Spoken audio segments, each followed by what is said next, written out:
Muy buenos días, Tatiana, ¿cómo estás? Bueno, vamos a empezar la reunión de hoy, ya son las 7 en punto. Buenos días, Doc. Listo. Entonces empezaré de una vez. ¿Se escucha bien? Sí, se escucha y se visualiza muy bien tu pantalla. Perfecto, Doc.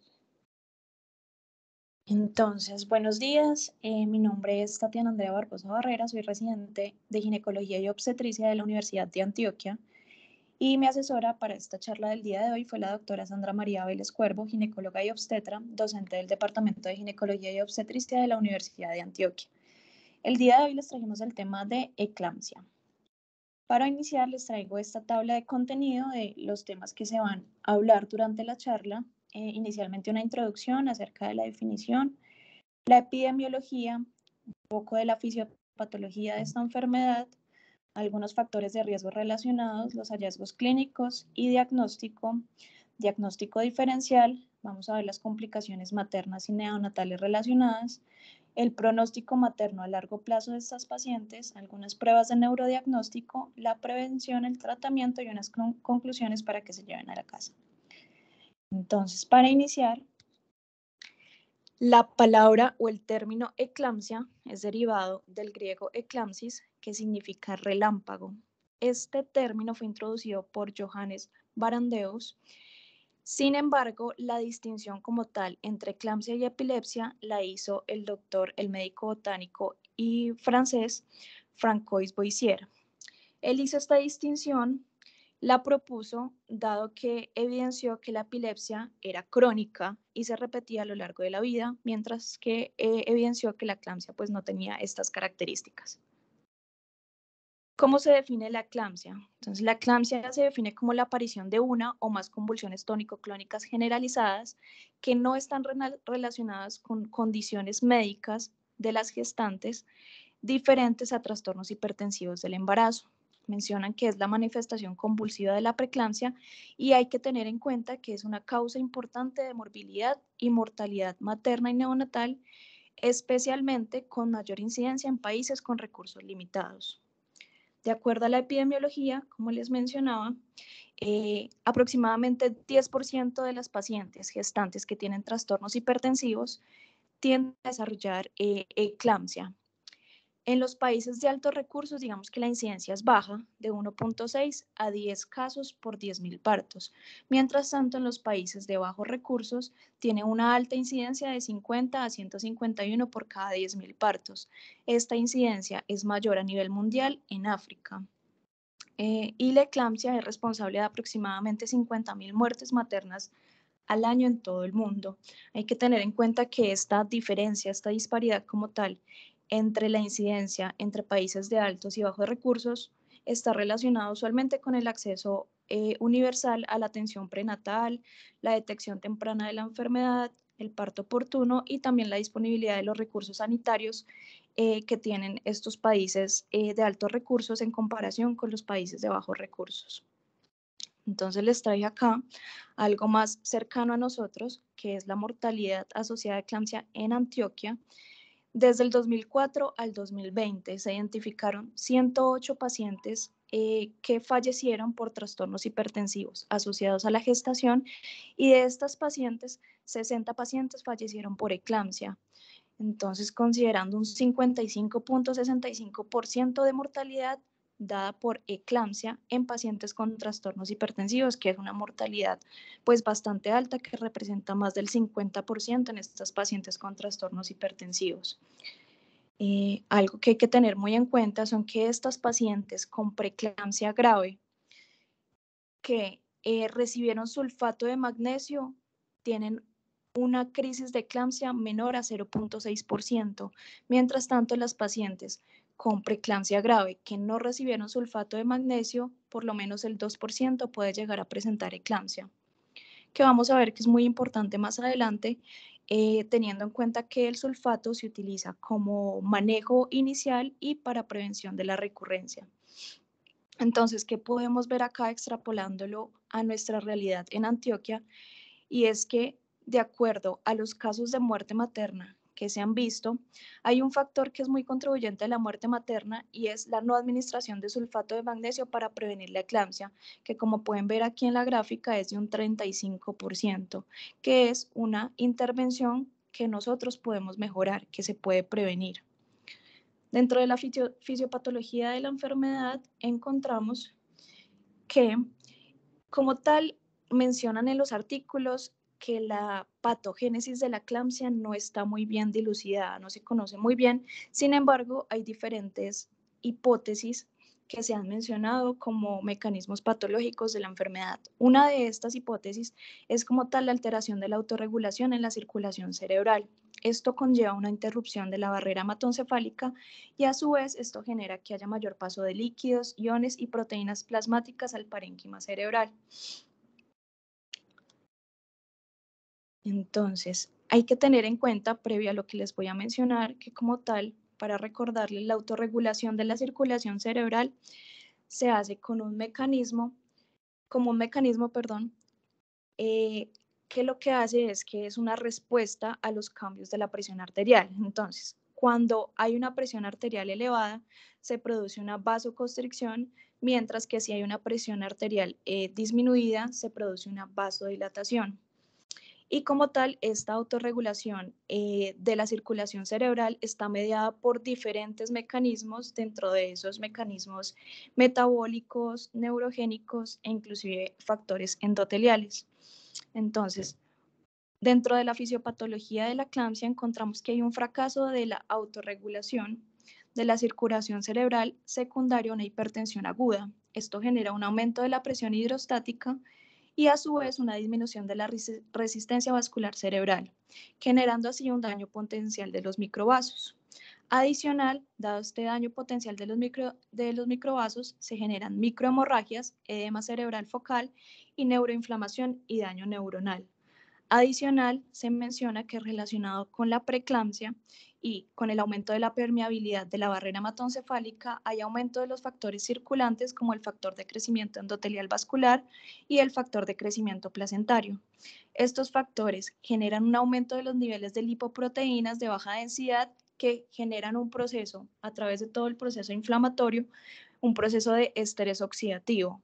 Estas lipoproteínas oxidadas se unen al receptor LOX1 y activan una cascada inflamatoria. Y esto aumenta la producción de superóxido en las células endoteliales, generando aún así disfunción vascular, edema vasogénico y secuelas neurológicas en la mayoría de las pacientes.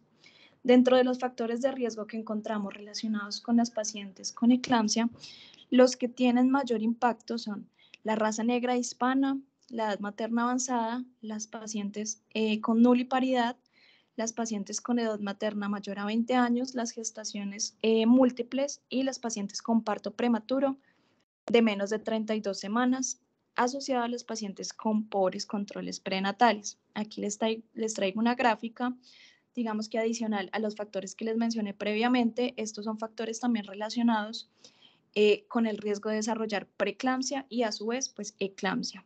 Dentro de estos encontramos adicionales la hipertensión crónica, la diabetes mellitus, la fertilización in vitro, que la paciente haya presentado preeclampsia en el embarazo previo o que tenga un antecedente familiar de preeclampsia, pacientes con enfermedad renal crónica, con obesidad, enfermedades autoinmunes o enfermedades vasculares.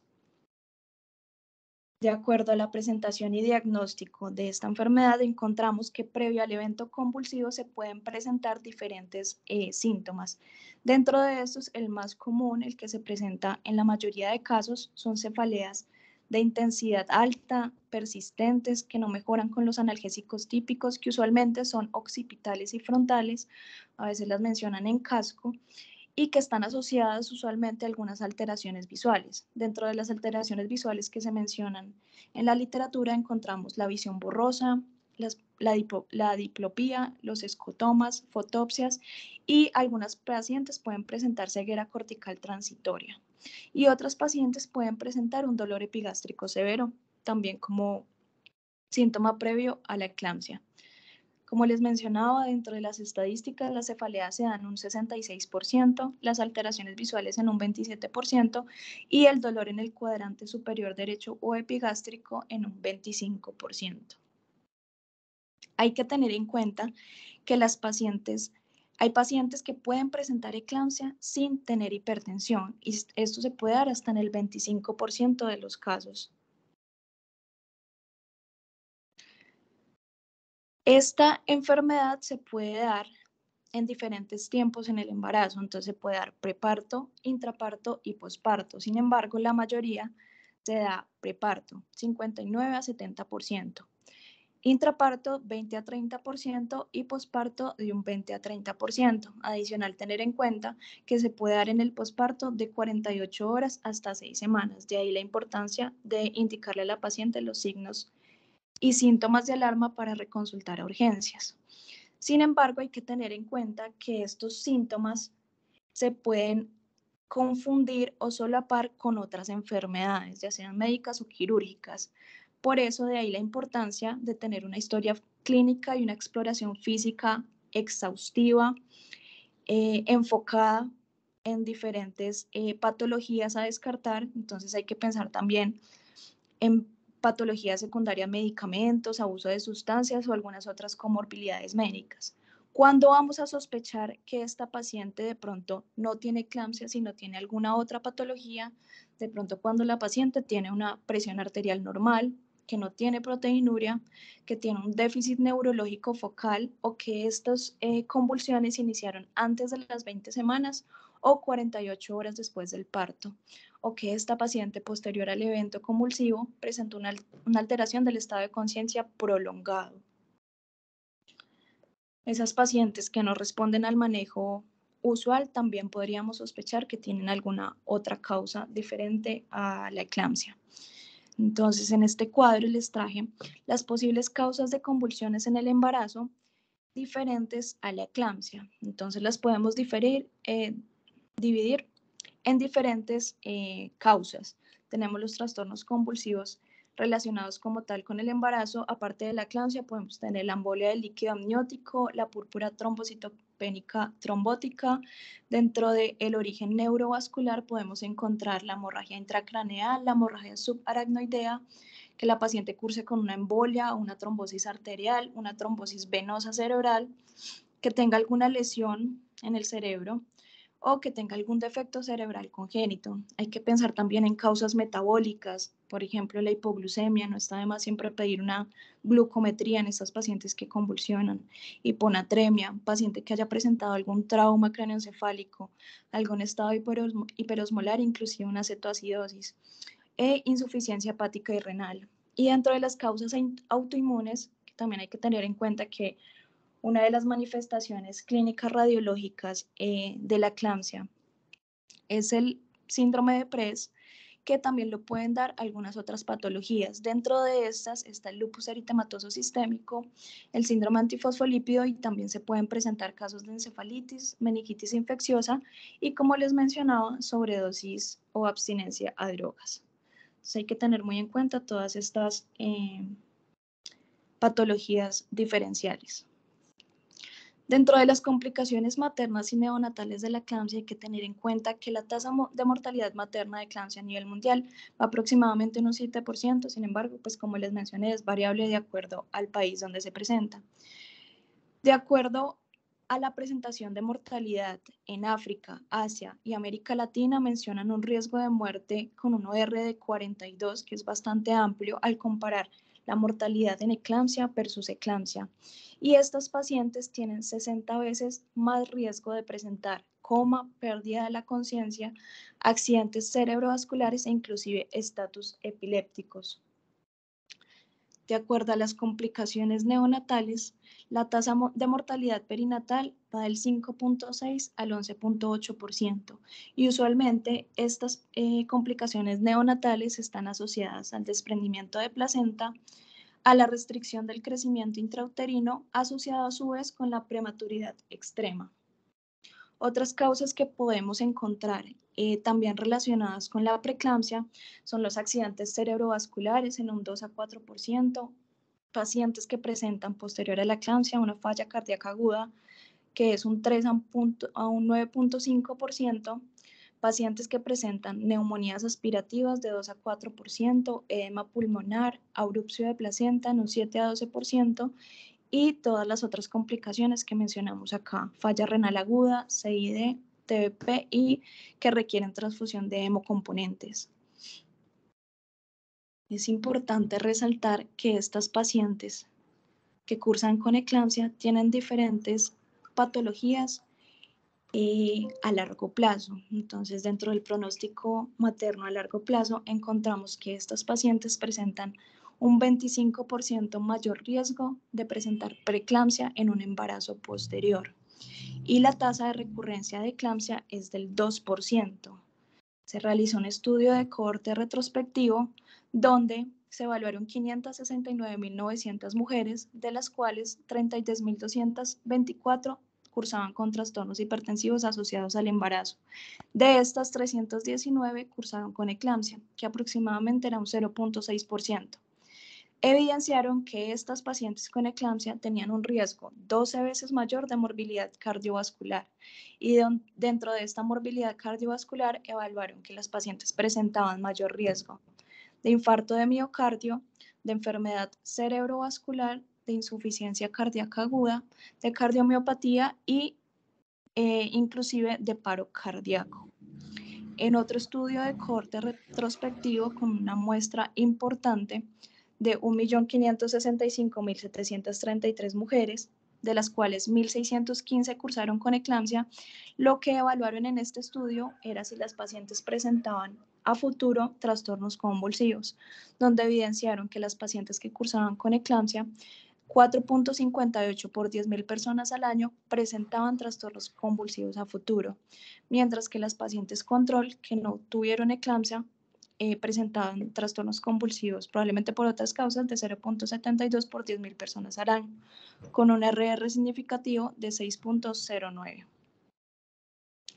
Pero no solo tenemos estas complicaciones a largo plazo, que son, digamos, unas complicaciones más graves, sino hay otras complicaciones que aparentan ser menos graves, pero que afectan en mayor medida la calidad de vida de las pacientes, que son mayores dificultades a nivel cognitivo, específicamente en la memoria y la concentración. Mencionan en este estudio que aproximadamente 51% de las pacientes que cursaron con eclampsia tuvieron síntomas persistentes. Específicamente, lo que más se vio en estas pacientes fue un 22% presentaron pérdida de la memoria y un 18% presentaron cefalea persistente. El resto aquejaba otros síntomas como amnesia persistente, pérdida de la memoria o alteraciones visuales y vértigo. De acuerdo a las pruebas de neurodiagnóstico, entonces hay que tener en cuenta que tenemos acá pues el electroencefalograma, tenemos el TAC, tenemos la resonancia y la angiografía.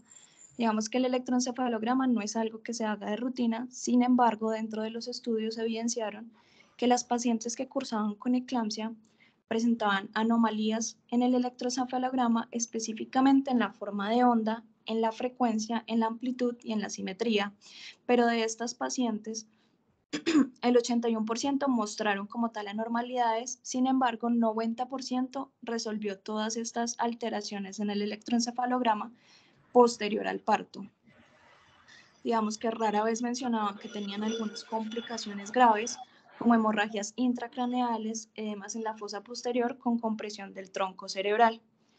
Las neuroimágenes TAC resonancia muestran cambios similares a la encefalopatía hipertensiva.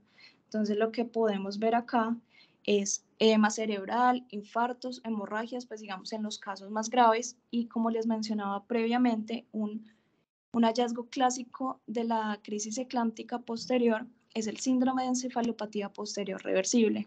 Digamos que no me voy a extender mucho en este tema porque es un tema que daría para otra charla, pero sí hay que tener en cuenta que este trastorno es un trastorno neurológico reversible, digamos que se caracteriza por una serie de signos y síntomas neurológicos que son muy similares a los de la eclampsia, como cefalea, deterioro de la agudeza visual, del campo visual, trastornos de la conciencia, también pues, las convulsiones, defectos neurológicos focales y usualmente lo que se identifica en estos casos es un edema vasogénico en las imágenes que usualmente afecta el lóbulo occipital y el lóbulo parietal posterior.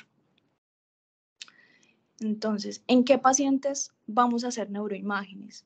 Realmente, si tenemos disponibilidad a todas las pacientes que cursan con eclampsia, debería realizarse al menos un TAC. Sin embargo, si usted está en un centro de primer nivel, segundo nivel o no tiene disponibilidad de neuroimágenes, pues igual hay que tener en cuenta que todas estas pacientes que cursan con eclampsia hay que remitirlas a un centro de mayor complejidad. Pero si usted no tiene esta imagen en este momento, ¿qué le haría pensar que esta paciente realmente necesita una neuroimagen? Es o que la paciente no responda como tal al tratamiento convencional con sulfato de magnesio y con los antihipertensivos, que la paciente presente un estatus convulsivo, que la paciente persista con convulsiones recurrentes a pesar de tener un rango terapéutico de sulfato de magnesio y de recibir el manejo indicado, que la paciente presente convulsiones focales, pacientes que presenten ceguera cortical persistente. Acuérdense que uno de los síntomas era una ceguera cortical transitoria. Pacientes que presenten focalización neurológica, específicamente, pues puede ser previo o posterior a la convulsión, pero también importa mucho posterior a la convulsión, o pacientes que presenten alteraciones sensoriales o visuales. Dentro del manejo, entonces, inicialmente vamos a encontrar la prevención de la eclampsia. Dentro de esto, tenemos la prevención primaria, la prevención secundaria y la prevención terciaria.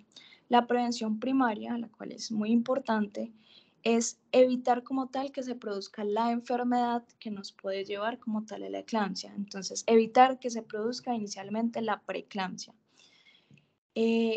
Esta consiste en dar una dosis de aspirina iniciando desde la semana 12 con una dosis de 60 a 150 miligramos diarios, especialmente recomendada en pacientes que tengan factores de riesgo para desarrollar la preeclampsia. De ahí la importancia del interrogatorio en el inicio del control prenatal o en la consulta preconcepcional. Entonces, pacientes que tengan antecedente de preeclampsia, que tengan una gestación múltiple, que tengan antecedente de hipertensión crónica, diabetes, enfermedad renal o enfermedades autoinmunes deben ir con este medicamento. Hay otros factores de riesgo que ya se los mencioné que también deben tenerse en cuenta para estos pacientes. De acuerdo a los estudios, se dice que esta dosis reduce el riesgo de preeclampsia en un 10 a un 15%. De acuerdo a la prevención secundaria, ya tenemos la enfermedad, lo que se hace es como tal reducir el impacto de la misma para no desarrollar la enfermedad como tal, la eclampsia. Entonces, ¿esto qué incluye? Las pacientes que tengan hipertensión gestacional o preeclampsia deben tener un control semanal estricto. Ya más adelante les voy a contar acerca de qué. Usar antihipertensivos para el control de la presión arterial, que las pacientes tengan un parto oportuno de acuerdo a su diagnóstico y muy importante para prevenir el desarrollo de eclampsia es que se use de forma profiláctica el sulfato de magnesio en pacientes con preeclampsia grave. Entonces, ¿cuáles son las recomendaciones que mencionan?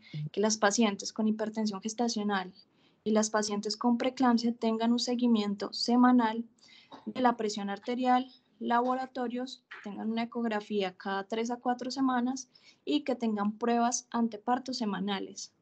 Y la inducción sea a las 37 semanas, siempre y cuando sea una preeclampsia no grave. Ya cuando tenemos una preeclampsia grave, pues depende de la situación, sería hospitalizar, tratar de acuerdo al manejo pues, que se tiene instaurado y terminar la gestación a las 34 semanas o antes si presenta alguna complicación. Hay que tener en cuenta que hay muchos casos en que las pacientes no tienen diagnóstico de preeclampsia, no tienen diagnóstico de hipertensión gestacional o crónica y debutan con convulsiones como primer signo de preeclampsia. Mencionan que esto se da aproximadamente en el 60% de los casos, inclusive acá lo podemos ver en mayor medida en las pacientes que tienen pobres controles prenatales, en las pacientes que viven en zona rural, que tienen limitación como tal para los accesos, para el acceso a la salud.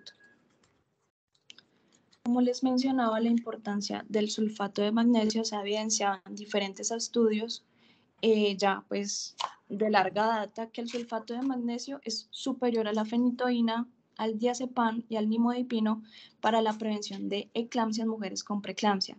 Y como les mencionaba, es el fármaco de elección para prevenir las convulsiones. Se realizó un metaanálisis donde se evidenció que se reducía la mitad del riesgo de presentar eclampsia en mujeres con eclampsia con un RR de 0.41 con un intervalo de confianza de 0.29 a 0.58, estadísticamente significativo. Creo que alguien tiene el micrófono abierto. Por favor, silenciemos los micrófonos, gracias. Realmente los artículos no mencionan, o sea, mencionan que realmente no está claro cuánto tiempo se debe dejar el sulfato de magnesio posterior al parto. Se menciona en este artículo que revisé un estudio aleatorizado controlado, donde la muestra eran 1.113 mujeres, en las cuales se colocaba en un grupo la infusión de sulfato 24 horas posterior al parto, y en las otras no se colocaba la infusión, y realmente evidenciaron que no hay una diferencia en la tasa de eclampsia.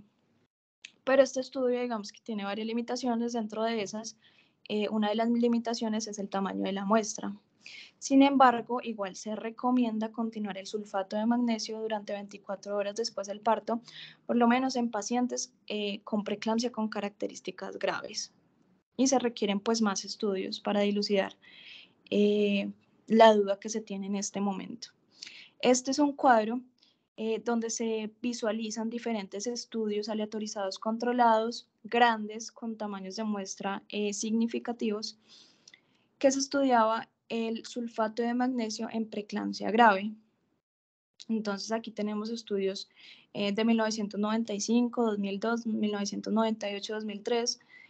Como les decía, son estudios que la mayoría son pues los estudios más grandes que se han hecho en cuanto a la población, donde utilizaban dosis intramusculares, intravenosas, inclusive la infusión de mantenimiento, y comparándolo con fenitoína, comparándolo con placebo y comparando con nimodipino, donde evidenciaron en el riesgo pues, relativo la significancia estadística en la disminución de la presentación de eclampsia y las complicaciones neonatales y maternas de la administración del sulfato de magnesio. De acuerdo a la prevención terciaria, que ya como tal tenemos la paciente que presentó eclampsia, pero queremos minimizar como tal el impacto de la enfermedad o las complicaciones que tiene a futuro, acá lo más importante igual es el sulfato de magnesio para la prevención de las convulsiones recurrentes. Acá se dieron cuenta que el riesgo de reducción de muerte materna era de un 0.59, un riesgo relativo, estadísticamente significativo, y la reducción de recurrencia de las convulsiones, por lo menos comparado con el diazepam, tenía un RR de 0.44 con un intervalo de confianza del 95% entre 0.34 y 0.57, que también era estadísticamente significativo. Para recordar, el sulfato de magnesio es un antagonista de calcio que actúa específicamente en el músculo liso vascular. Realmente mencionan que no se sabe específicamente cómo funciona el sulfato de magnesio, sin embargo hay diferentes hipótesis. Dentro de estas hay tres hipótesis. Una es que actúa como un vasodilatador cerebral y periférico. La segunda hipótesis es que actúa también como protección de la barrera hematoencefálica, como veíamos previamente en la fisiopatología, para disminuir la formación del edema cerebral, hemorragias, infartos, y también actúa como un anticonvulsivo central.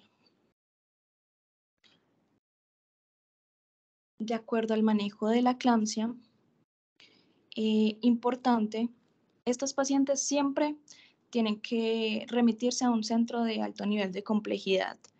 Preferiblemente que tenga una unidad de cuidado intensivo, claro está, que depende cómo esté la condición de la paciente. Se debe estabilizar, 1, las convulsiones y 2, la presión arterial. Se debe dar una dosis de carga de sulfato de magnesio y el traslado en la ambulancia debe ser con un personal entrenado. Entonces aquí les traigo un esquema que es del código TAE de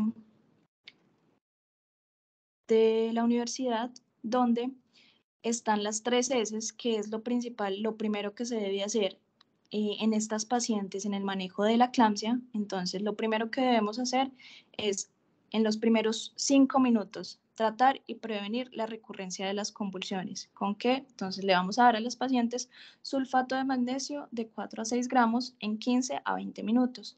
Se puede dar de forma intravenosa, pero si la paciente no tiene canalización, no tiene una vía, se le puede aplicar de forma intramuscular 5 gramos y se puede repetir a los 5 minutos.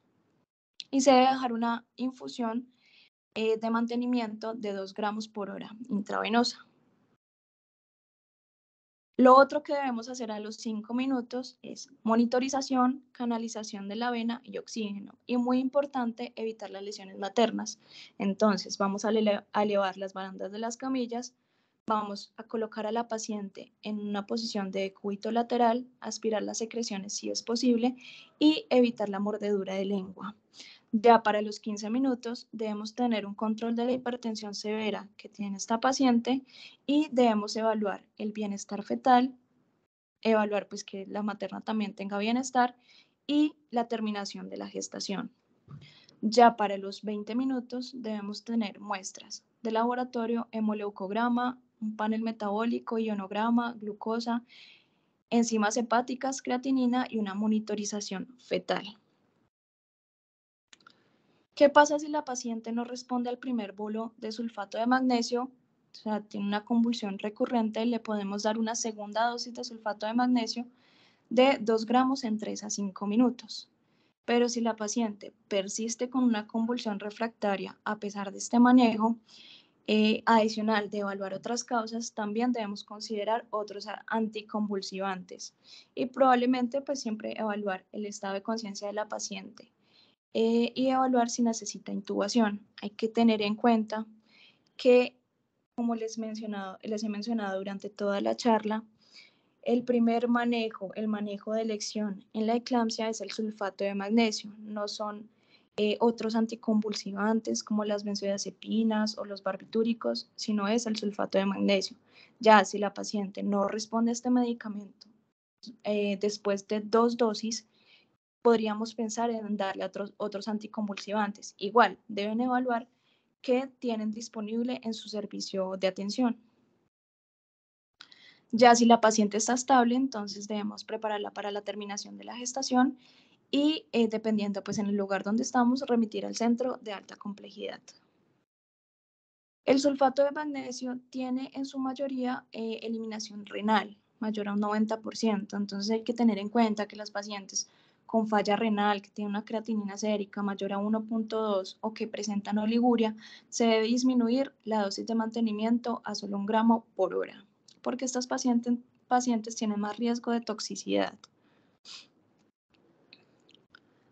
Entonces aquí les traje un estudio que es un estudio pues muy importante que se llama el estudio MACPAI, que es el estudio donde se eligieron 10.141 pacientes embarazadas o que iban a dar parto por lo menos en las siguientes 24 horas con diagnóstico de preeclampsia dado por una presión arterial de 140-90 milímetros de mercurio y proteinuria positiva.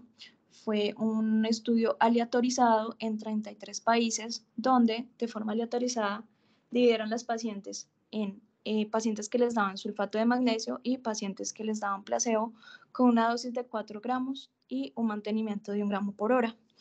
En este estudio, que fue el estudio más grande que se ha hecho del sulfato, se evidenció que las pacientes a las que se les daba sulfato tenían una disminución en la presentación, pues las pacientes con preeclampsia grave, a las que se les daba sulfato tenían una disminución en la presentación de eclampsia y en las complicaciones graves maternas y neonatales. Y el número necesario a tratar fue de 63. Pero entonces nos quedamos con la duda de si debemos darle una dosis de infusión de 1 gramo hora o si le debemos dar una dosis de mantenimiento de 2 gramos hora. Digamos que es una discusión que ha venido a lo largo de los años pensando principalmente en los signos de toxicidad. Digamos que ya se tiene claro que el sulfato de magnesio es efectivo en la prevención de la eclampsia, pero digamos que se tenía esta duda respecto a los rangos terapéuticos y a los efectos o signos de toxicidad. Entonces, este es un estudio que también fue aleatorizado, controlado, donde lo que hicieron fue dividir pacientes a las que les daban 1 gramo de sulfato de magnesio y otros pacientes a los que les daban 2 gramos de sulfato de magnesio de mantenimiento, y lo que evidenciaron es que las pacientes con 2 gramos de sulfato de magnesio, digamos que alcanzaban de forma más fácil y más efectiva los rangos terapéuticos, y aunque presentaban más efectos adversos, eran efectos adversos leves, como rubicundez, como náuseas, como vómito, pero no eran efectos graves como toxicidad, no presentaban depresión respiratoria, no presentaban parada cardíaca ni ninguna de esas otras complicaciones graves. Este es otro estudio que también realiza la misma comparación. Sin embargo, este estudio lo que hace es que evaluaba la dosis, pues la dosis en sangre, los niveles, perdón, en sangre del sulfato de magnesio a los 30 minutos, a las 2 horas, a las 4 horas, y lo que evidenciaban, igual que el previo, es que la dosis de 2 gramos hora tuvo más probabilidades de alcanzar el nivel terapéutico comparado con el de 1 gramo hora. Y realmente no se evidenciaron diferencias a nivel resultados maternos ni neonatales. Y este es otro estudio que me pareció muy importante, digamos, muy interesante, pues porque realmente el tamaño de la muestra no es muy grande, fueron solo 38 madres de un ensayo controlado y autorizado. Sin embargo, me parecía como relevante en cuanto a que el estudio eran pacientes con sobrepeso y con obesidad que presentaban preeclampsia. Entonces, en estas pacientes se evidenció que efectivamente pues, requieren una dosis de 2 gramos y que no presentaron ningún signo de toxicidad, y más para relacionado esta dosis de 2 gramos pues, con su condición de base. Como les mencionaba, el sulfato de magnesio tiene una eliminación francamente renal, entonces hay que evaluarlo de forma estrecha porque se pueden presentar los signos de toxicidad, especialmente, digamos que se pueden presentar en todas las pacientes, pero en mayor medida en pacientes con oliguria, anuria o pacientes que tengan falla renal. Entonces, ¿cómo vamos a evaluar estos efectos adversos? Entonces, todo el tiempo pues hay que estar revisando a las pacientes, pero entonces algo muy importante, que es lo primero que pierden estas pacientes, es la pérdida de reflejos tendinosos, que se da con 9 miligramos sobre decilitro o 7 equivalentes por litro. Entonces, esto es lo primero que los pacientes pierden y que debemos identificar, porque ya después vienen unas complicaciones más graves, que son la depresión respiratoria, que ya los pacientes empiezan a presentar bradipnea, disminución de la saturación, que ya es con 12 miligramos decilitro o 10 mil equivalentes por litro, y ya posterior a esto pues presentan una parada cardíaca con 30 miligramos decilitro o 25 mil equivalentes por litro. ¿Cómo vamos a corregir o cuál es el antídoto como tal de este sulfato de magnesio? Es el gluconato de calcio al 10%, entonces se le aplica una ampolla de 10 mililitros intravenosa durante 3 minutos.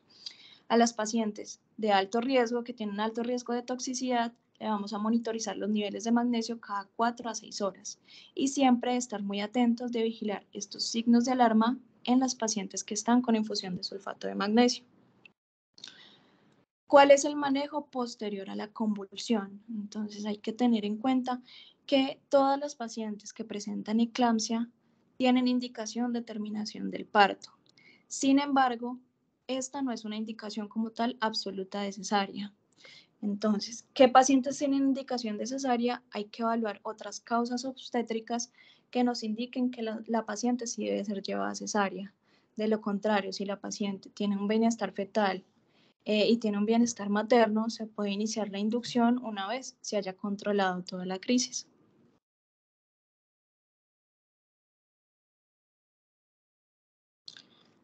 Y para terminar, entonces les quiero dejar como estos puntos claves de la charla.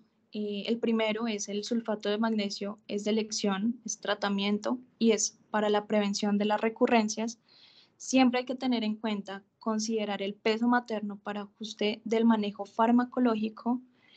Como les mencionaba, la neuroimagen, siempre que sea posible, siempre que se tenga la disponibilidad, pero si no se tiene disponible, evaluar las pacientes que realmente requieran esta neuroimagen.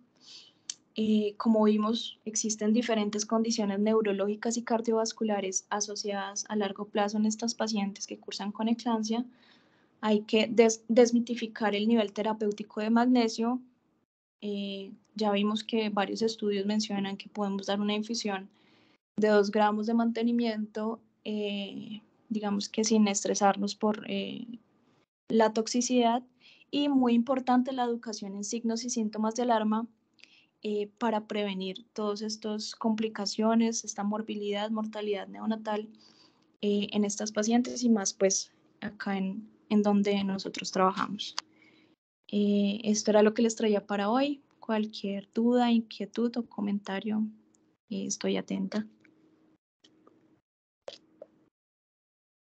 Bueno, Tati, primero pues felicitarte por tu excelente revisión.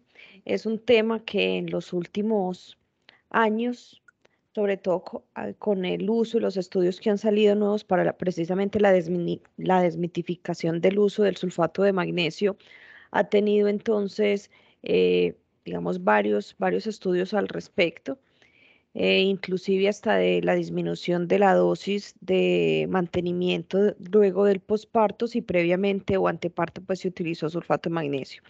Solamente quisiera agregar en esta parte de educación de signos y síntomas, no solamente la educación para los signos y síntomas en el momento, pues durante la gestación, sino la educación también del pronóstico a largo plazo, lo que ya Tati hizo mucho énfasis en cuanto a los riesgos cardiovasculares, en cuanto a la recurrencia en un embarazo siguiente, porque es muy importante que ella sepa que esto puede volver a repetir, que el principal factor de riesgo, como lo presentó Tati, para tener un trastorno hipertensivo y sobre todo en el contexto de una preeclampsia severa es haber tenido el antecedente.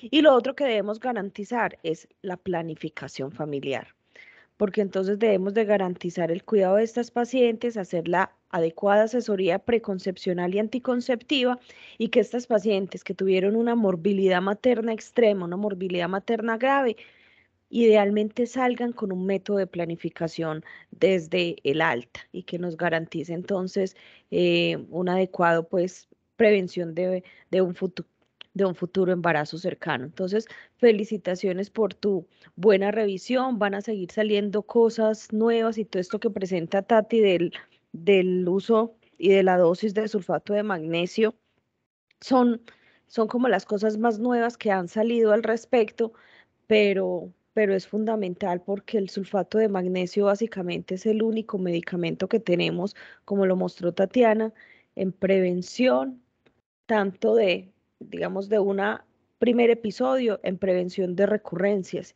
y obviamente una adecuada infusión de sulfato de magnesio en prevención incluso de otras complicaciones asociadas a la eclampsia. Bueno, ¿alguien tiene preguntitas? Aló, aló, Bueno, aquí tenemos buenos en días. el chat Juan José. Juan José nos hace unas preguntitas, Tati, si tú la vas a responder, entonces si no ya te ayudamos. ¿Alguna explicación fisiopatológica para las eclampsias que no son precedidas por un trastorno hipertensivo?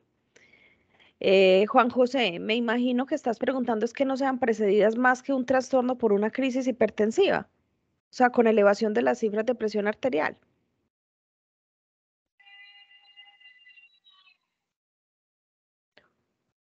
Juanjo, si tiene micrófono, Aló, lo puedes abrir aló, para que aló, ya le aló. vamos a dar la palabra un momentico. Juan José, Bueno,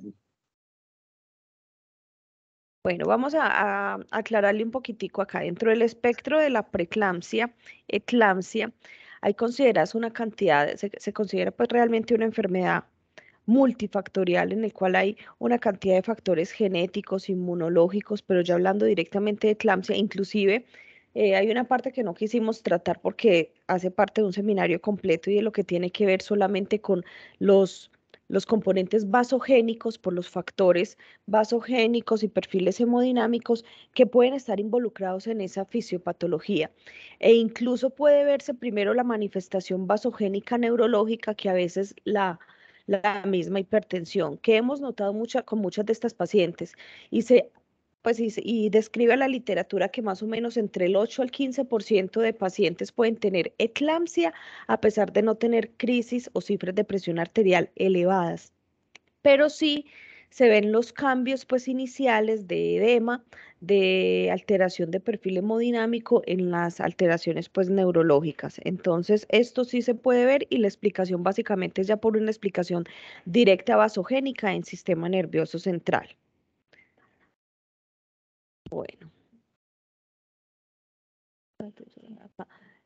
Bueno, ¿alguien iba a hablar? Aló, ¿Mm? aló. Sí, buenos días.